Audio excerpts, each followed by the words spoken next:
There comes a time when you're blessed with someone that truly wants the best for you. There comes a time when you're blessed with a presence that wants the best for the world.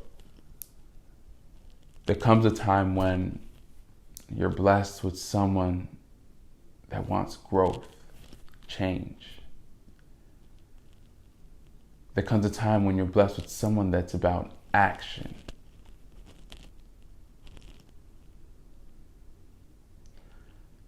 We were blessed with an individual that meant action, that believed in our youth. Appreciate the life that you live and do more than just live. Teach one. Show one from the rights and wrongs. Be a mentor. Lead as the prime example. Pat Johnson did all those things. Rest in peace, King.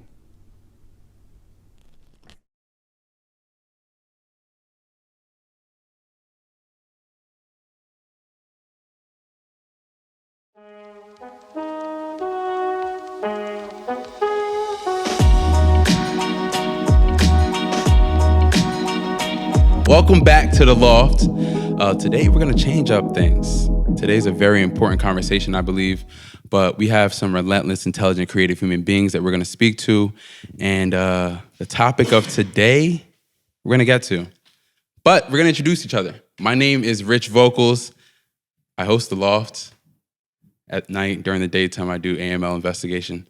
But let's go around the room and introduce each other. Who's who? Hi, my name is Samil Hamilton. Denelius King, educator, community servant. Yeah. Larry Fennell. Rich Vocals. Patrick Johnson, community liaison. Javon Cuzzo Frazier. Ed Blackshear. Eddie Lanos. Yes, and today's panel, we have a bunch of, I like to call them, GOATs, greatest of all times in the building. I want to start off with this topic. It wasn't on our agenda, but I do want to break the ice. Do you believe there's a disconnect between the youth and the older generations now? I believe it's like a huge, just real huge gap. Mm-hmm. Real huge gap. A lot of us don't understand their music. Mm-hmm. We don't understand the way they dress. Mm-hmm. Some of us do, but there's a wide variety of people that's in position to do things. People that's in that are trying to do things in the community, and we just don't understand the young teenagers nowadays. I know I don't. Yeah. I know I'm looking around sometimes like what is going on? It's just different. It's just different. It's like a different time. Mm-hmm. So there's no communication between us and them, mm-hmm. barely, unless you nowadays you play basketball unless they play basketball or mm-hmm. something like that. You're really not communicating. When I was younger, you kind of had more communication with 30-year-olds when you was 15. Yeah. Now it's kind of you don't even communicate with a 15-year-old no more, or they don't even want to listen to you. Yeah. Because it's they don't even, you can't really relate no more. Yeah. Yeah. I feel certain people of the younger generation and people even younger than them, they don't understand each other, even though they're kind of close to each other. I know certain kids, man, they still play outside, but other kids, they don't like to play outside. It's foreign to them. So you're saying the youth in general are changing, so they don't understand each other. Absolutely. I agree with that. I can definitely we all can attest to when we grew up, we were outside. Yeah. Outside was normal. Nowadays is outside is maybe. Yeah. Outside is a punishment. Yeah. It's you're punished, you gotta stay inside. Yeah. Now it's you're punished, get your ass outside. Yeah. Right? You know what I'm saying? Do you guys believe it's a bad thing? Or do we, because I'm considered older generation now too, do we just not understand them? Is it a bad thing or do we just not understand them? So, and this may be a segue to one of the other topics, social media we're talking about outside. I just think when we came up, so I'll be 40 in September, and we didn't have the social media, so society has changed. And, we as older people, I think we blame someone other than ourselves for the disconnect, the disregard, the disrespect. But I remind people that children don't raise themselves. And so we as adults, we created this world that we complain about. Yeah. And so we created the platforms for social media. And now there's a different world that the young people engage and communicate with, and we're not a part of that. So I think that helps. But where there's obstacles, there's also an opportunity. And I think regardless of the time in which our young people are born, before you can teach people and develop a relationship, you got to be able to reach them. And so I work with young people in different ways, and so I might have an avenue to connect with them. I know Samil here works with the young people every day, and so there is a disconnect, but there's also an opportunity. I think we just have to work a little harder to find that opportunity because of the challenges and the distractions that exist. Honestly, I think there's just a lack of understanding. Wherever there's a disconnect with anything, it's just a lack of understanding. So if we don't understand them, they don't understand us, then we have to figure out a way of how to understand one another. Yeah. You know what I'm saying? I think we got to look at the bigger picture. I mean, when was this disconnect happen? I want to say probably like 8 years ago, we weren't talking about this. You know what I mean? We had a connection. I think that post, COVID, that definitely put something on it because of the fact that, we isolate kids. Everybody was isolated. Yeah. We all have kids here. Well, yeah, we all have kids here. So Not me. I'm sorry. Not yet. Though. All right. Not yet. So, I have an 18-year-old in the house right now. During COVID, he kept himself in his room. Okay. Was it hard for me to get him out to engage with him? It was. But they are in tune. Yeah. I mean, we look at it as a disconnect between each other, but they are in tune. So if you sit down and just have a conversation with them, you'll learn a lot about them, but we don't ask those questions. I mean, so, like I said, it's up in the air. It depends on the person, what I mean? It depends on the resources and things of that nature, so. Respect. Simone. As Nilius mentioned, I do work with kids every day on a day-to-day basis. So I think social media is a gift and a curse. I speak that as a professional and as an entrepreneur.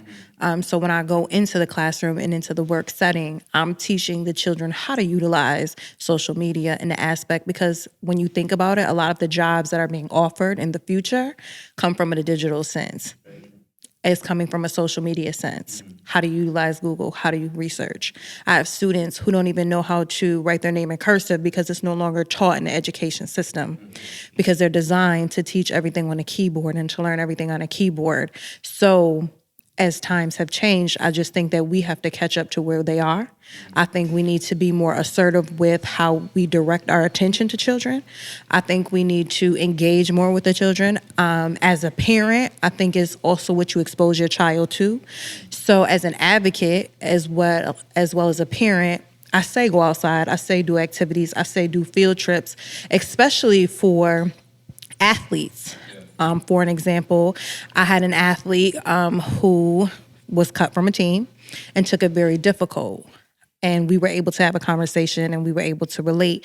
And one thing that I've known that I've come across other parents is that children don't go outside as often as they used to.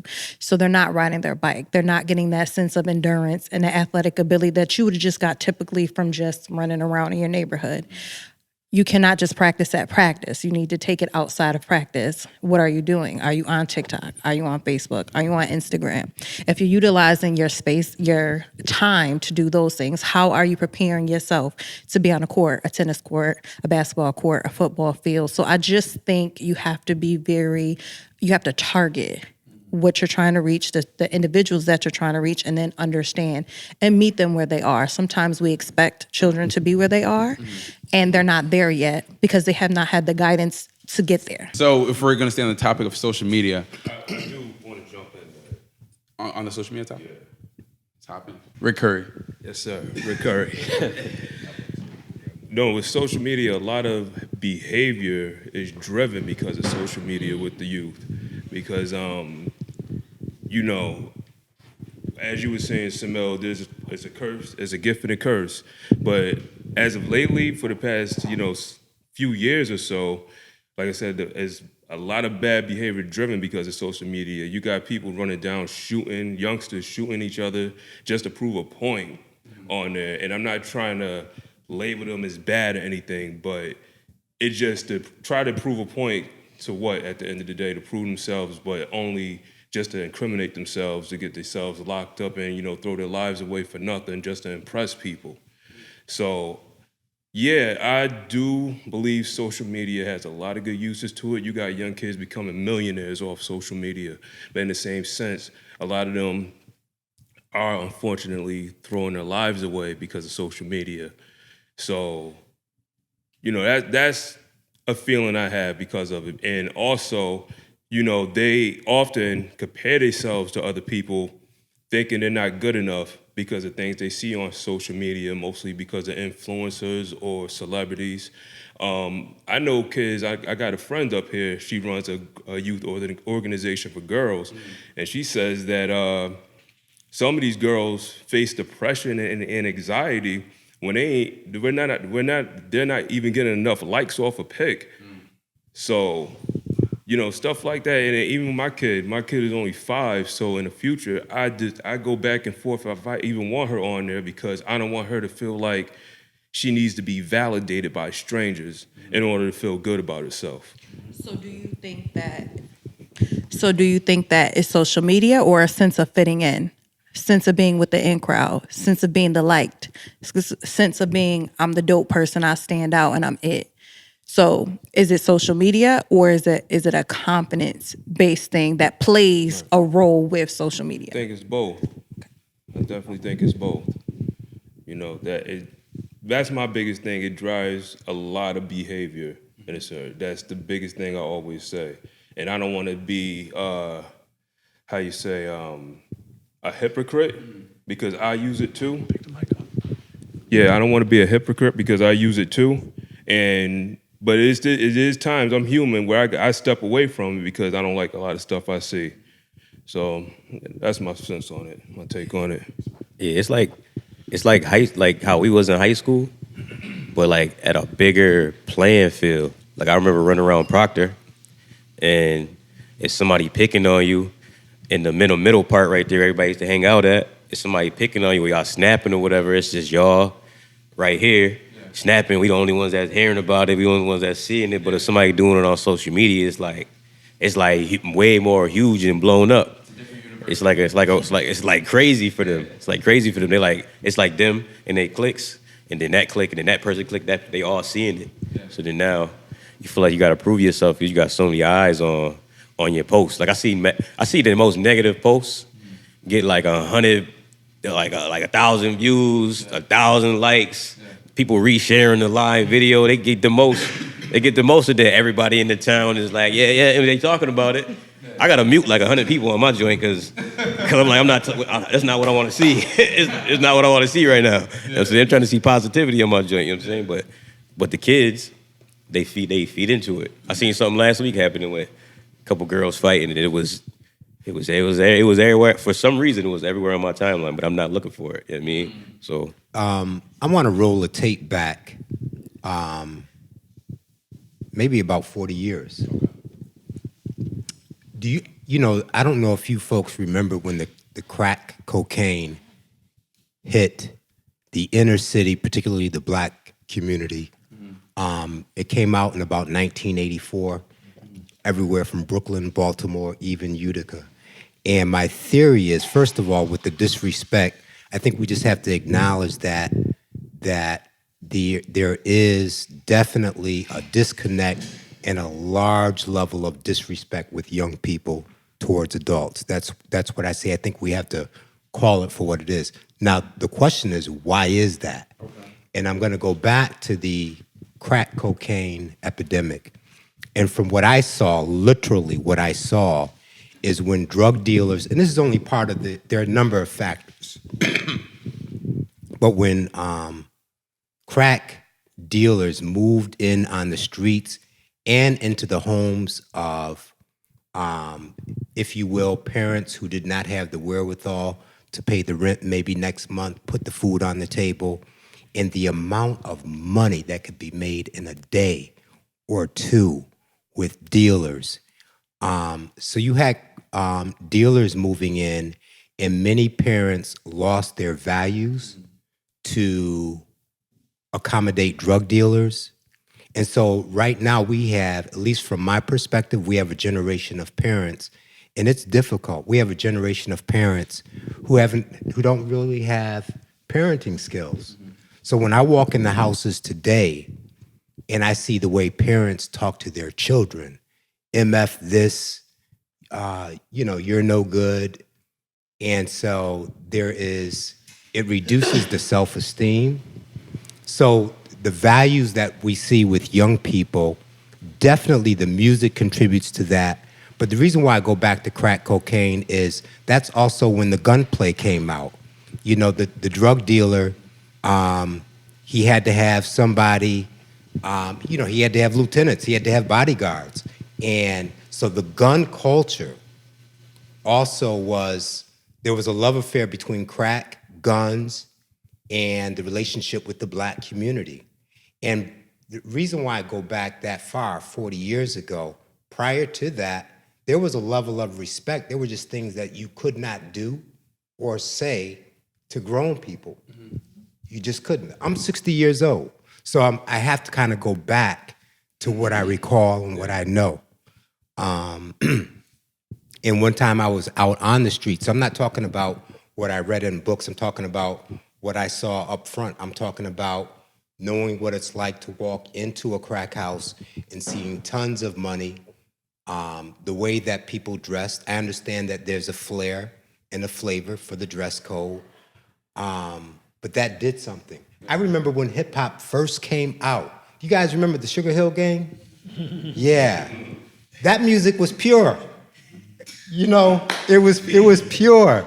And I wasn't really, listen, I'm old school. I'm an Earth, Wind, and Fire guy, okay. Marvin Gaye. Okay. But you know what? That was love music. Yeah.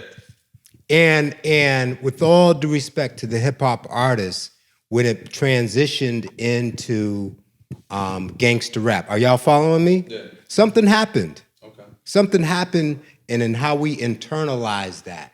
And so mothers were moved out of the house, and young people, the parents that we see now, many of them didn't get a chance to raise their kids. Okay. So to the best of their ability, grandmothers were raising young people. Are y'all following me? That's what I see. That's what I saw. So that contributes a lot to the disrespect. And I think we just have to find a number of ways. I'm all with the programs. It's unfortunate that we lost the Boys and Girls Club. Excuse me. But there are things that we can do. But I wanted to get to the root of the problem, and the root that I see when I think back, when I roll the tape back, is what crack cocaine did to the black community. So can I ask you, do you believe that it sounded like, I could be wrong, but it sounded like babies were raising babies? Absolutely. That's part of the problem. Okay. There was only one parent in the house. Yeah. Yes. Because most of the time during that time, either the father was locked up or the mother was locked up. Right. And it destroyed the communities. Yeah. So you had. But, I wanted to tap in back with the music too. I know there's an evolution of music and it changes from time to time. And I love hip hop. I love the Sugar Hill Gang. I was raised on a lot of the hip hop, the gangster music and stuff like that. But I know me growing up listening to hip hop. Hip hop was like the voice of the streets. Yes. We had, a lot of people like Jay-Z and a lot of these other dudes from, you had NWA. They were talking about the stuff that was going on in these neighborhoods to expose it. Because we didn't have Instagram, we didn't have all these other things that no one was seeing what was going on in these communities. And I was raised in these communities. He was raised in a block away from me. The amount of stuff that we seen, no one knew what was going on in these streets. We got to see it. So hip hop came out and was telling the story of the streets.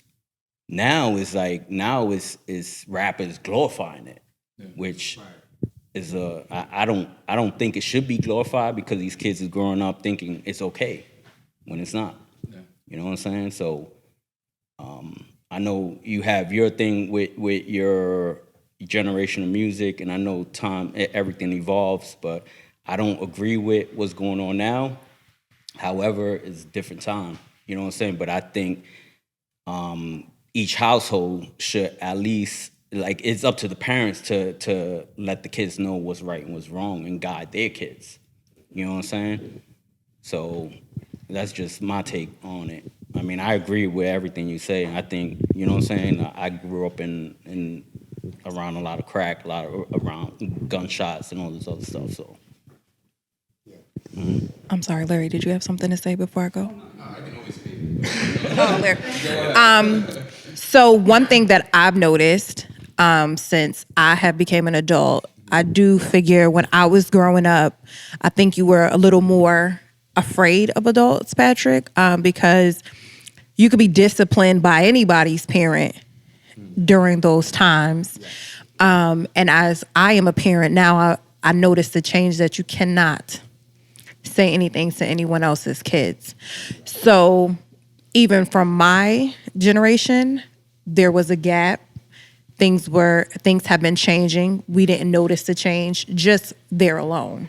Yeah. So I do think there was a disconnect far before we started to realize. I just think that we missed it somewhere along the line. And that's just with myself. And I don't consider myself to be older. I still kind of consider myself to be young. Me too, I ain't gonna lie. But as a parent, and you go to these activities, that's one thing that I noticed. And I do often notice that people say that there is no Boys and Girls Club and we lost that. But there is the underground. They do have a program that's ran on the Parkway. Denia's King did partner up with ICANN, and it wasn't just about basketball. They did meditation with kids. They did other activities. There are events that's taking place. I think that we need to promote them a little better to get their children involved. There are after school programs that are out there, but the children are so disconnected to going to those places and to doing things after school. On James Street, the Parkway, pre-pandemic, they were giving out breakfast, and no one knew that they were providing breakfast to the students on a day-to-day basis. So I think there are things out there. It's just we're not promoting it because we're still stuck on the terminology. The Boys and Girls Club is not there. So so-and-so is not there. Different things are not there. So I think that's a little bit different as well. I could say for me, myself, I consider myself more as a middle child between all these generations up here, to where my cousin Ed and Samil are more around the same age, to where I looked up to Fennell and Mr. Danilius, to where Mr. Patrick Johnson is my parents' age. So that's like getting that structure. And I think growing up, like what I had as a 90s baby, is we had parental advisory, and our parents guided what we watched. But we also had programs on TV that wasn't programming us to see all these different things. It was more based for kids, more structured for kids. And I think now the generation gap is so much smaller than it was years ago, due to the fact that we're not taking that initiative and pulling those younger generations up behind us and giving them that influence. A lot of our generations, from being the Black culture, a lot with us are being stuck in our heads. A lot of stuff that we feel, that we go through, we just leave it in our minds to where we don't express it. And a lot of things that these kids I see are going through is a lot of stuff that they just don't express. And they're taking it out in the wrong lights. But then you also have kids raising kids due to the fact that these parents aren't guiding these kids to see what's right and what's wrong. They're just following suit of what their older generation is doing.